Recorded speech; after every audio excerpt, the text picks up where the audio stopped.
कार्यालय के अंदर सभी मीडिया बंधुओं का सबका स्वागत है। हम साथियों कई दिनों से देख रहे हैं, 9 जून के बाद से ही एक जम्मू की सड़कों पर एक बहुत बड़ा आंदोलन के रूप में प्रदर्शन कई जगहों पर देखने को मिल रहे हैं। हर चौक चौराहे के अंदर, हर ब्लॉक लेवल पर भारतीय जनता पार्टी युवा मोर्चा प्रदर्शन कर रहा है, एस्पिरेंट्स के साथ मिलकर के, आम समाज के साथ मिलकर के। 9 जून 2025 को जब जम्मू कश्मीर सरकार द्वारा नोटिफिकेशन निकाली गई नायब तहसीलदार रिक्रूटमेंट के लिए, कई अरसे से, कई सालों से नौजवान तैयारी कर रहे थे और उनको अपेक्षा थी कि इस बार उनको भी मौका मिलेगा। पर 9 जून को उनकी अपेक्षाओं पर पानी फेरने का काम इस सरकार ने किया, जिसमें उन्होंने उर्दू को कंपलसरी कर दिया और 50 नंबर का कंपोनेंट एग्जाम जो मैंडेटरी है। साथियों, ये अगर हम मूल संविधान की स्पिरिट पर जाएं तो जो प्रीएम्बल है, प्रस्तावना है, जो इक्वालिटी ऑफ अपॉर्चुनिटी की बात करती है, ये उसका एक कंप्लीट वायलेशन है। आर्टिकल 16 जो है, जो बोलता है equality of opportunity and in public recruitment, public employment, तो ये उसका भी एक बहुत बड़ा आर्टिकल 16 का भी वायलेशन है। हमारा ये सारे विषय को देखने का जो नजरिया है, ये रीऑर्गेनाइजेशन एक्ट जब 2019 को पारित हुआ, उसी के अंतर्गत स्टेट ऑफिशियल लैंग्वेजेस एक्ट भी पारित हुआ, जिसमें हमारी ऑफिशियल लैंग्वेजेस 5 हो गई, हिंदी, इंग्लिश, डोगरी, कश्मीरी और उर्दू। और 2011 के सेंसस की बात करें, जिसमें यह निकाला गया कि सबसे ज्यादा बोले जाने वाली भाषा जो है कश्मीरी है, नंबर 2 पर बोले जाने वाली भाषा जो है वो डोगरी है, और नंबर 3 पर बोले जाने वाली भाषा हिंदी है, और बाकी सारी भाषाएं हैं। पर ये ऐसा क्यों कि उर्दू को ही कंपलसरी करना, जबकि उस सेंसस में निकल करके आया कि केवल 1.25 करोड़ लोगों में से सिर्फ 19,956 लोग ही उर्दू जानते हैं, बोलते हैं। और ये अगर पूरी परसेंटेज का अगर हम निकालें तो 0.0167% ये नंबर है। पर ऐसा क्यों कि उर्दू को कंपलसरी किया जाए?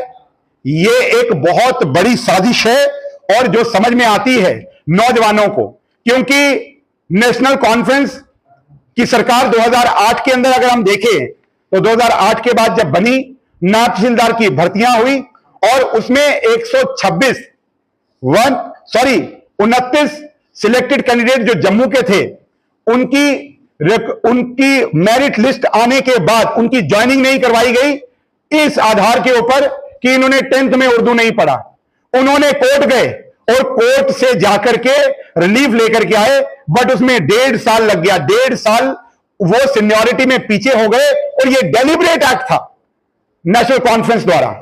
2019 में जब नायब तहसीलदार की भर्तियां हुई, उसके अंदर 126 लोगों ने अपीयर हुए, और 126 में से 122 जम्मू से 126 अपीयर हुए, जिसमें से 122 उर्दू में फेल हो गए। ये एक प्रेसिडेंट था, क्योंकि जम्मू खिते के अंदर ना कश्मीरी, ना उर्दू का प्रचलन है, ना बोली जाती है, ना पढ़ी जाती है, और ये जानते हैं। इसीलिए पूरे खिते को इस रिक्रूटमेंट प्रोसेस से बाहर रखने की एक साजिश है।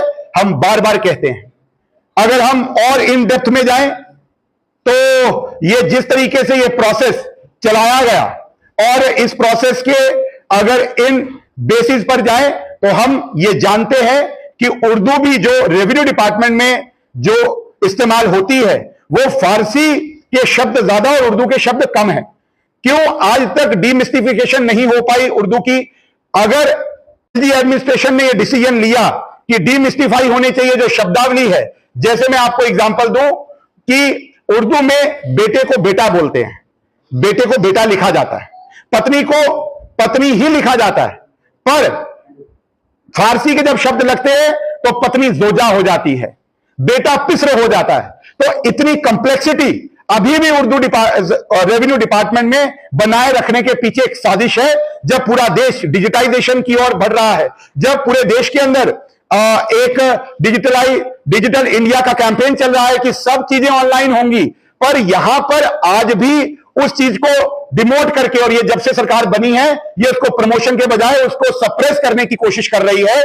ये हमारा आरोप भी है और हम इसको प्रूव भी करेंगे। इससे एक स्पष्ट एक जो इनका थॉट प्रोसेस है, उनका जहनियत है, वो लोगों के सामने है। और मेरा आरोप है कि ये इसको कॉम्प्लेक्स रखने के पीछे एक कारण है कि इससे करप्शन को और भ्रष्टाचार को बढ़ावा मिलता है, और ये कभी नहीं चाहते कि ये प्रोसेस कभी भी स्मूथ हो और भ्रष्टाचार से रहित हो। ये भ्रष्टाचार को प्रमोट करने के लिए ये सब चीजों को इस तरीके से ही एक मोनोपोलाइज्ड वे में इस उर्दू को कंपलसरी करके इस एग्जाम में एक पूरे खिते को इस रिक्रूटमेंट से बाहर करना चाहते हैं। और उसके साथ साथ एक सेपरेटिज्म की जो फीलिंग है, जो अलगाववाद का विचार है, ये उर्दू के माध्यम से इस डिपार्टमेंट के अंदर उसको प्रमोट किया जाता है, जबकि पूरा देश एक तो की बात करता है, संविधान सबके लिए बराबर है, पर यहां पर उसको तरोड़ना मरोड़ना उस विचार को पोषित करने की बात है जो अलगाव के विचार हैं। यह सरकार की मंशा है, यह सरकार का सीधा सीधा रुख है इस एग्जाम के माध्यम से। उसमें उर्दू को कंपलसरी करके ये हमको दिखाते हैं।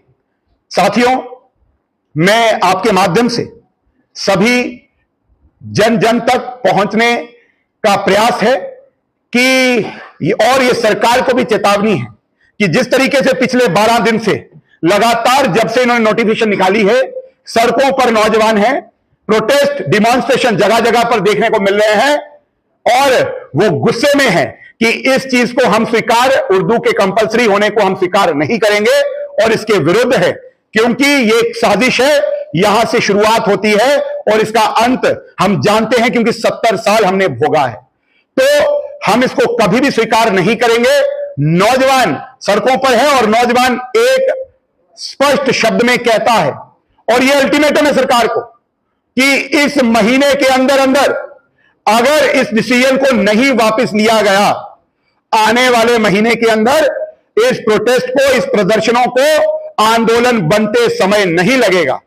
और मैं आपके चैनलों के माध्यम से सभी जन सामान्य को, क्योंकि अभी तक एस्पिरेंट सड़कों पर थे और कुछ बुद्धिजीवी हमारे समाज के जो लोग हैं वो अपना अपना मंतव्य, अपना अपना विचार जो है सोशल मीडिया और प्रेस मीडिया के माध्यम से, प्रिंट मीडिया के माध्यम से आप सबके बीच में रख रहे हैं। मैं सभी धार्मिक और सामाजिक संस्थाओं से आह्वान करता हूं कि आप सब भी बाहर निकल करके इसका प्रतिकार करें, क्योंकि ये एक शुरुआत है इस सरकार की जहनियत की जो हमको स्वीकार नहीं है और छेड़ने की जरूरत है। और इस सरकार से मैं एक बार अंतिम में यह पूछना चाहता हूं कि ये मुझे सरकार जवाब दे कि तहसीलदार बड़ा या नायब तहसीलदार बड़ा, यह सरकार जवाब दे। एसीआर बड़ा या नायब तहसीलदार बड़ा, यह सरकार जवाब दे। डिप्टी कमिश्नर बड़ा या ये नायब तहसीलदार बड़ा, या ये जवाब दे डिवकॉम बड़ा या नायब तहसीलदार बड़ा। जब ये सारी पोजीशंस के अंदर जब उर्दू मैंडेटरी है, क्योंकि उनके कामकाज में उर्दू लगती है, जब वो लोग परीक्षाओं में उत्तीर्ण होने के बाद अगर उर्दू के एग्जाम को क्वालिफाई कर सकते हैं, तो नौजवान क्यों नहीं कर सकता? उनको सिलेक्शन प्रोसेस के अंदर ही क्यों बाहर करने की साजिश है? जब ऑल इंडिया के कोई व्यक्ति यहां पर जम्मू के अंदर डिप्यूट होता था 2019 से पहले, उसको उर्दू का एग्जाम कंपल्सरी पास करना पड़ता था।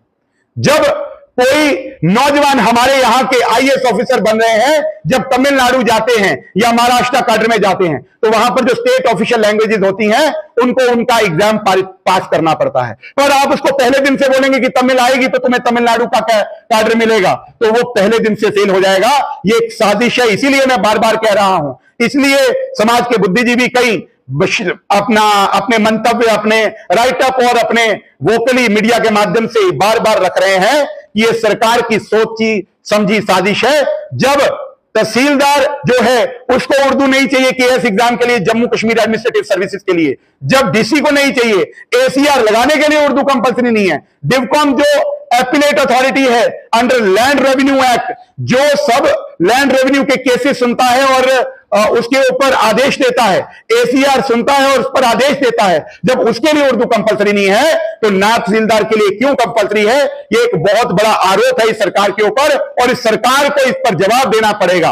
और अगर सरकार ने इस निर्णय को वापस नहीं लिया तो इस महीने के अंदर अंदर इस निर्णय को वापस नहीं लिया तो अगले महीने 1 तारीख से यह आंदोलन एक जन आंदोलन का स्वरूप लेगा और उसकी जिम्मेवारी सरकार होगी।